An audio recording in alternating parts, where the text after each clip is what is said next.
रौतहट जिल्लाको सदरमुकाम गौरमा बंगलादेशमा हिन्दू समुदायमाथि भइरहेको हिंसात्मक घटनाहरूका विरुद्ध प्रदर्शन गरिएको छ।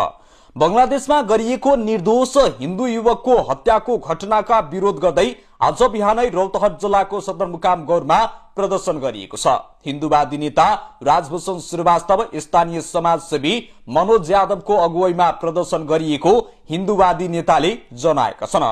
प्रदर्शनमा ई रिक्सा चालक तथा ई रिक्सा र टेम्पो व्यवसायीहरूले समेत एकबद्धता जनाई प्रदर्शनमा सहभागी रहेका थिए।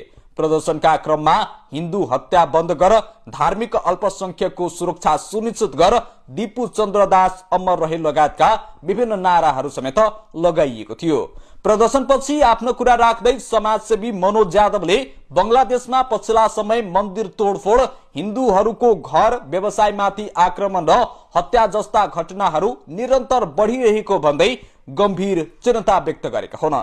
कार्यक्रममा सहभागी भएकाहरूले बंगलादेश सरकार तथा अन्तर्राष्ट्रिय समुदायसँग अल्पसंख्यक हिन्दू समुदायको सुरक्षा सुनिश्चित गर्न तथा अविलम्ब दोषीमाथि कड़ा कारबाही गर्नका साथै यस्ता अमानवीय घटनाहरू तत्कालै रोक्नका लागि माग गरेका छन्।